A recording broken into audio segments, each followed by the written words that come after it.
Hello, I'm Dorothy Daniels, your host for the Fostering Parenthood podcast. Season 2 was an absolute joy to create, and it was filled with a treasure trove of insights on communicating with the young people in our care, comprehending their needs, and supporting them on their journey of sexual and reproductive health. Fostering Parenthood Season 2 was an opportunity that I've never had before. I was able to hear other thoughts and opinions like I had never been open to before. And to be able to challenge myself to journey someplace I've never gone before allowed me to grow and to be a better caregiver than I've ever been. I'm thrilled to share a few of these enlightening moments with you. So here are some highlights from Season 2.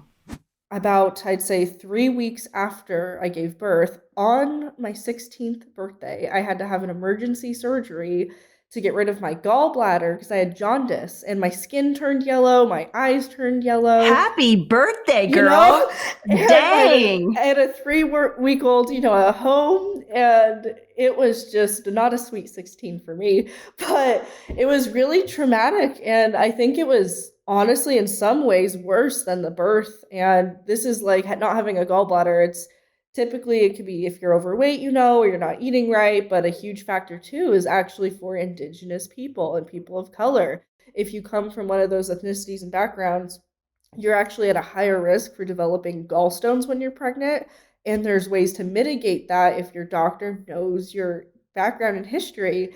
And, I ate really healthy. I was really thin, even during pregnancy. And there was no reason why I should have, had to lose an organ so young. I think it really goes to say, I've had chronic, health issues since then with digestion and my eating and my weight. And it's really impacted my daily life. And I wish that someone would have, been there to advocate for me and do the research and help me find my medical history so that a doctor or healthcare provider could have changed that outcome for my little gallbladder.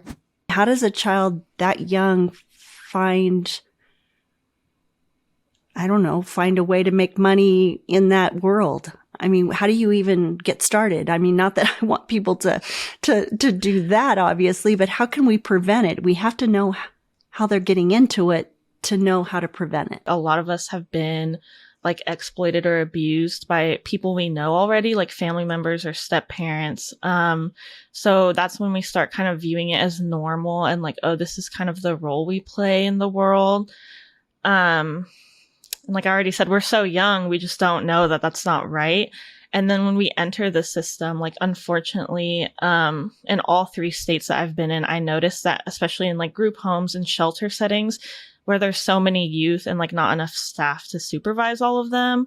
Mm-hmm. I just feel the opportunities kind of just show up. It's not necessarily oh, we're looking for them. They just come to the group homes and the shelters, which is weird to say, but I'm no one's really monitoring who's showing up there, or they're not doing it enough. I know some shelters try. And then it's when you're that young and helpless, it's well, this has already happened to me for free and all I got out of it was trauma. So why wouldn't I do it for money? How do we help them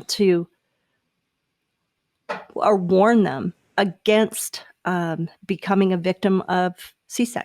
Make sure their basic needs are met, both tangible and intangible, mm-hmm. right? So make sure they have the food, clothing, and shelter that they need in mm-hmm. adequate time. And make sure you're paying attention to things that are important, like girls of color. They have different hair. Mm-hmm. Don't make them have to go to a sex trafficker just to get their hair braided. Absolutely. 100%. And look, it's not a fashion thing. It's actually a hair maintenance thing. Even me, you see my hair is braided. I had to pay to get this done. Yeah, and I'm a mixed girl, but and so if I really just wanted to wear my hair curly in our culture, I'd be still seen as pretty and it would be beautiful. There's girls who have hair that's much different than mine, and if they want to embrace their natural hair, that's fine, but it's not always manageable. For children and youth, they have a whole nother set of considerations too that have to do with oftentimes their phone or the internet being the only place they have autonomy in their life. It may be the only connection that they feel that they have to the life before foster care or the people who are outside of that home.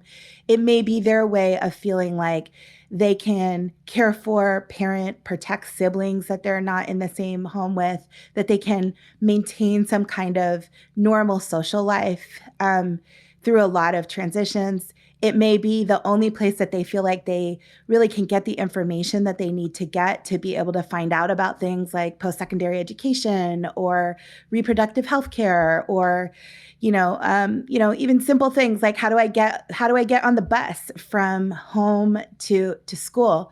And so they have a whole nother set of sort of attachments to being online. And so whether that's a phone or their tablet or their iPad or whatever, it represents things that oftentimes resource parents have not heard about in their training. So the resource parents were not explaining to the young people what they were concerned about. They were laying down a law.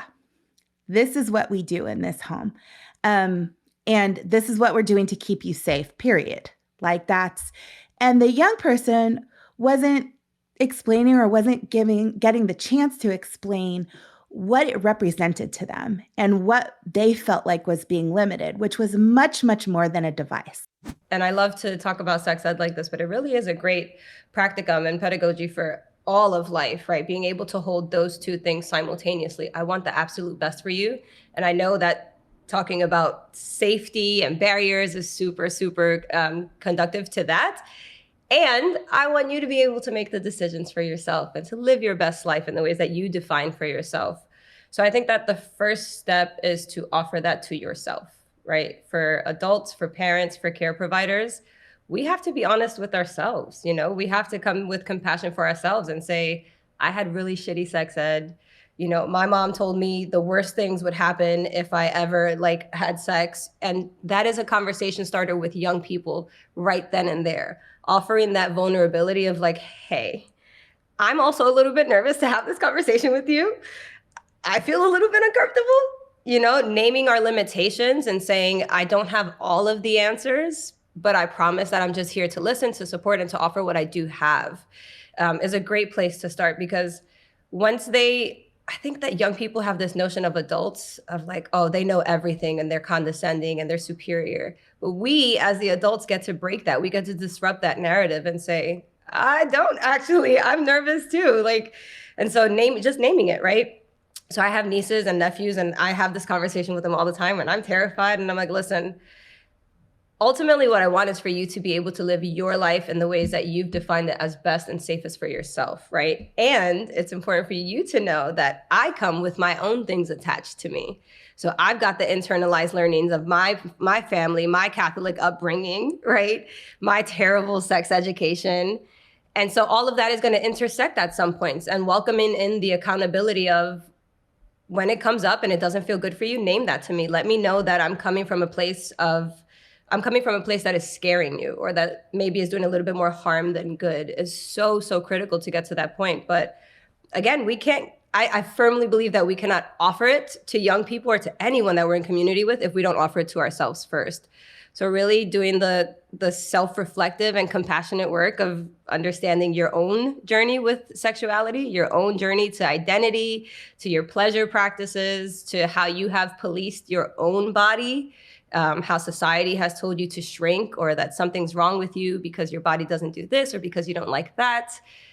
That self-acceptance, that non-judgmental environment then pours out of us into our young people. But truthfully, if we're not starting here, we don't really have a lot that we can give.